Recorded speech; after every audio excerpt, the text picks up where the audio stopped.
Hello student, आज हम करेंगे आपकी क्लास 11 का chapter 5 complex numbers and quadratic equations. देखो, क्वाड्रेटिक इक्वेशन से तो आप अच्छे से जानते हैं कि क्या होते हैं, जिसमें ऐसी इक्वेशन जिसमें वेरिएबल की हाईएस्ट पावर 2 होती है उसको हम क्या कहते हैं, क्वाड्रेटिक इक्वेशंस कहते हैं। लेकिन कॉम्प्लेक्स नंबर जो है ये आपके लिए नया है, इसको आज हम बताएंगे आपके लिए कि कॉम्प्लेक्स नंबर क्या होता है। इसको बताने से पहले मैं आपको जो आपने नंबर्स पहले पढ़ रखे हैं एक बार वो रिवाइज करा देती हूँ, उसके बाद आपको कॉम्प्लेक्स नंबर इजीली समझ में आ जाएगा। देखो, सबसे पहले हमने क्या पढ़ा था, देखो नेचुरल नंबर पढ़ा था। नेचुरल नंबर कौन से होते हैं? जो नंबर्स 1 से स्टार्ट होते हैं, 1 2 3 अप टू सो ऑन, उनको क्या कहते हैं हम नेचुरल नंबर। और इसको किससे रिप्रेजेंट करते हैं? नेचुरल नंबर के सेट को किससे रिप्रेजेंट करते हैं? n से। फिर होता है आपका होल नंबर। ऐसे नंबर्स जो 0 से स्टार्ट होते थे, 0 1 2 3 अप टू सो ऑन, इस नंबर से होल नंबर्स के कलेक्शंस के सेट को हम किससे रिप्रेजेंट करते हैं? W से। और ये कहाँ से स्टार्ट होते हैं? 0 से। फिर आपके पास आते थे इंटीजर्स। इंटीजर्स कौन से होते थे? जिसके अंदर आपके नेगेटिव भी होते हैं, पॉजिटिव भी होते हैं और जीरो भी इंक्लूड होता है, तो उनको हम क्या कहते थे? इंटीजर्स कहते थे। और इंटीजर्स के सेट को किससे रिप्रेजेंट करते हैं हम? Z से। फिर आते थे आपके पास रेशनल नंबर। रेशनल नंबर कौन से होते थे? जो P/Q की फॉर्म में होते हैं, P/Q की फॉर्म में होते हैं और जिसके अंदर Q नॉट इक्वल टू 0 होता है। फिर 9th में हमने और भी पढ़ा था, रेशनल नंबर को थोड़ा एक्सटेंड करके पढ़ा था कि जो टर्मिनेटिंग होते हैं उनको भी हम रेशनल नंबर कहते हैं। टर्मिनेटिंग यानी जो डेसिमल की फॉर्म में होते हैं, और या फिर जो नॉन टर्मिनेटिंग विद रिपीटिंग होते हैं, जैसे ये नॉन टर्मिनेटिंग विद रिपीटिंग है, इसको भी क्या कहते हैं हम? रेशनल नंबर कहते हैं। ठीक है, और इसके सेट को हम किससे रिप्रेजेंट करते हैं? Q से। फिर आपके पास आता है इर्रेशनल नंबर। इर्रेशनल नंबर कौन से होते थे? जो स्क्वायर रूट की फॉर्म में होते थे और स्क्वायर रूट से कम्प्लीटली बाहर नहीं आते। मीन्स अगर हम इसको खोलते हैं, इसका स्क्वायर रूट लेते हैं, तो जैसे ये 1.414 आगे अलग अलग आता जाएगा, ऐसी √3 जो है वो अलग रहा, ऐसी √5 है, ऐसी 1.234 ये non terminating with non repeating है हमारा। देखो, जो स्क्वायर रूट से बाहर नहीं निकल सकते, जैसे अगर हम √3 है, √3 को अगर हम खोलते हैं तो 1.732 समथिंग आगे अलग अलग आता रहेगा, तो ये हमारे क्या होते हैं? जो non terminating with non repeating. Non repeating यानी कि बार बार सेम नहीं आता। जैसे रेशनल नंबर में तो क्या है, हमारे रिपीटिंग स्टार्ट हो जाती है, लेकिन इरेशनल में क्या होता है? हमारा नॉन रिपीटिंग होती है। और इसके इरेशनल नंबर्स के सेट को किससे रिप्रेजेंट करते हैं? I से। उसके बाद इन सब में सबसे बड़ा सेट कौन सा होता है? हमारा रियल नंबर का। रियल नंबर कौन सा होते हैं? देखो, collection of rational and irrational number, यानी कि जितने भी रेशनल नंबर हैं और जितने भी हमारे इरेशनल नंबर, इन दोनों को अगर हम कंबाइन कर दें, जोड़ दें, यानी कि दोनों सेट ले लें, रेशनल नंबर के भी सेट ले लें और इरेशनल का भी, तो हमारा एक बड़ा सेट बनता है जिसको हम कहते हैं रियल नंबर, यानी कि R से रिप्रेजेंट करते हैं इसके रियल नंबर के सेट को। तो जो जितने भी हमने सारे अभी तक नंबर पढ़े हैं, natural number, whole number, integer, ये सारे रेशनल, इरेशनल, ये कौन से नंबर्स होते हैं? हमारे रियल नंबर्स होते हैं। यहाँ तक तो आपने सबने पढ़ रखा था। अब आता है आपके पास नया कॉम्प्लेक्स नंबर।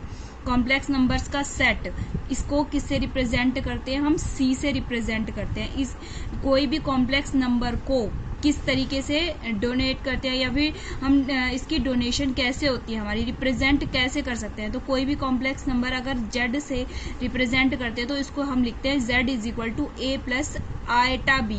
अब ये आयटा क्या होता है? ये होता है आयटा, यानी कि I क्या होता है हमारा? जब हमारा स्क्वायर रूट में -1 आ जाता है तो उसको हम क्या कहते हैं? आयटा।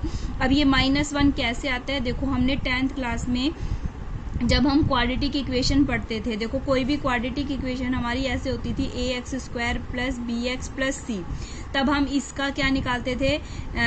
इसका डिस्क्रिमिनेंट निकालते थे। डिस्क्रिमिनेंट यानी कि इस जैसे हमारी कोई भी क्वाड्रेटिक इक्वेशन है, इसका नेचर कैसा है, यानी इसके रूट कैसे हैं, तो हम क्या करते थे? b² - 4ac यानी डिस्क्रिमिनेंट निकालते थे।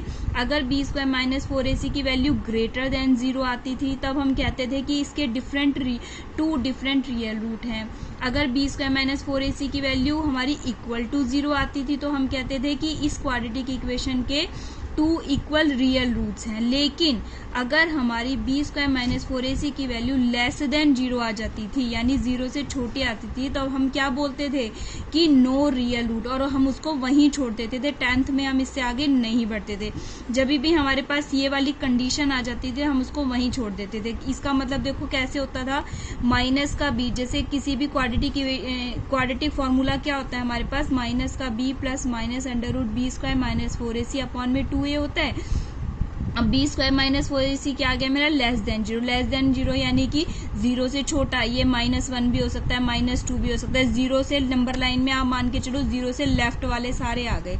अब इन केस में एग्जांपल लेती हूँ कि जैसे ही माइनस का 2 आ गया तो रियल रूट्स तो है नहीं इसके, तो इसको हम कैसे करते हैं, देखो 2 को -2 को हम लिख सकते हैं 2 इंटू -1, तो इसका तो √2 बाहर आ जाएगा। अब ये रूट में क्या बच गया मेरा, -1, रूट -1, इसको हम क्या लिखते हैं, आयटा, इसको हम लिखते हैं आय, तो ये हमारा क्या कहलाता है, आयटा कहलाता है। तो आयटा की वैल्यू कितनी हो गई हमारी, √-1।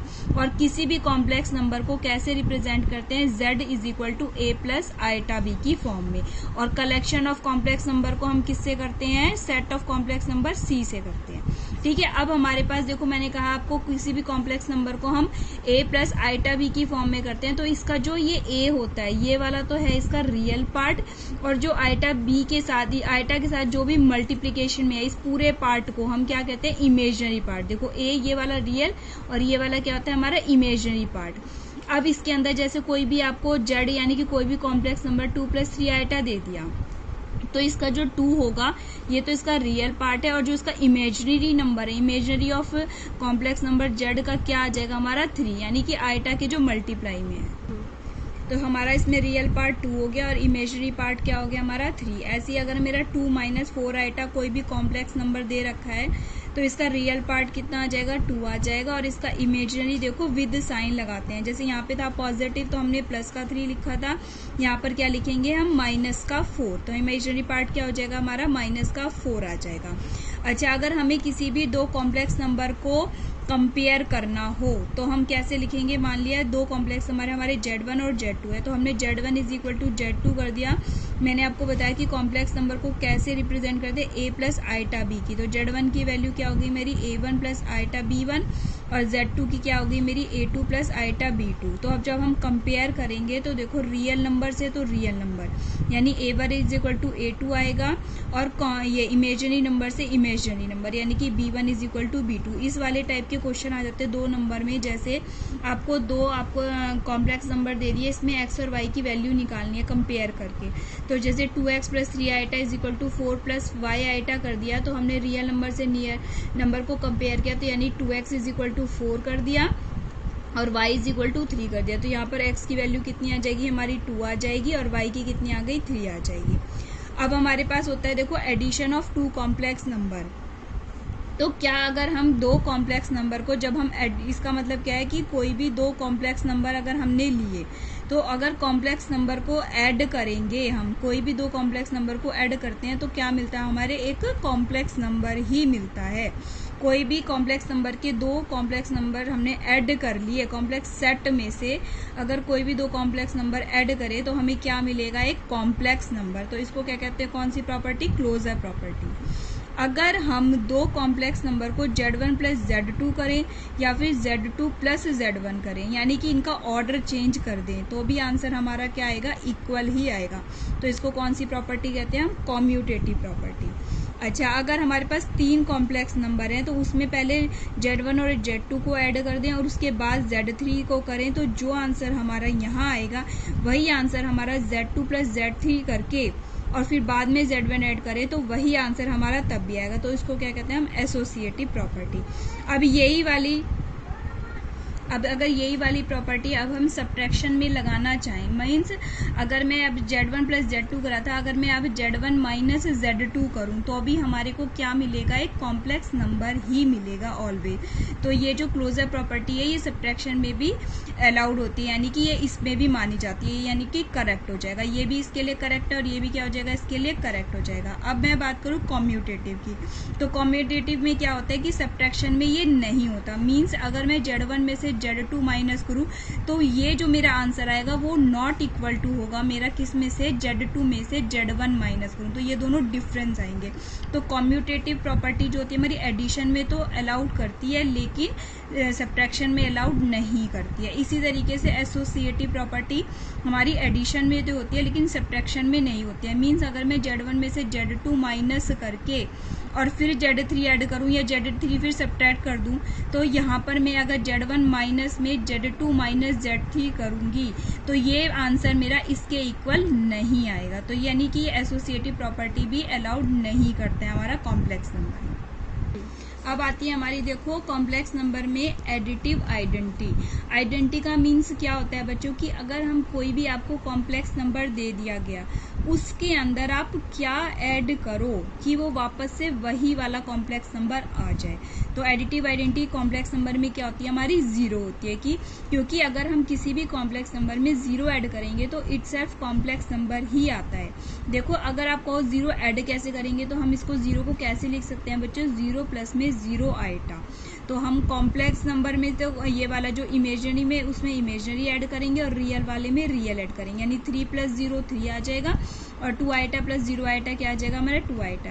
यानी कि कॉम्प्लेक्स नंबर की एडिटिव आइडेंटिटी क्या हो गई मेरी जीरो आ जाएगी। अब आता है हमारा एडिटिव इनवर्स। कॉम्प्लेक्स नंबर का एडिटिव इनवर्स हमारा क्या होता है, जैसे अगर कोई भी मैंने complex number a plus iota b ले लिया तो इसके अंदर मैं क्या ऐड करूं कि मेरे को क्या मिल जाए, जीरो, यानी कि जो हमारी एडिटिव आइडेंटिटी है वो मिल जाए। तो जैसे यहाँ पर a है तो a का एडिटिव इनवर्स क्या होता है हमारा माइनस का a और आइटा b का एडिटिव इनवर्स क्या आ जाएगा माइनस का आइटा b। क्योंकि देखो जब मैं इन दोनों को ऐड करूंगी तो मेरे को क्या मिलेगा आंसर जीरो मिलेगा। जैसे अगर दूसरा कोई ले लो माइनस का a प्लस आइटा b मैंने ले लिया, इसके अंदर मैं क्या ऐड करूं कि मुझे जीरो मिल जाए, तो प्लस का a माइनस का आइटा b। क्योंकि जब मैं इनको ऐड करूंगी तो मुझे क्या मिल जाएगी एडिटिव आइडेंटिटी मिल जाएगी जीरो।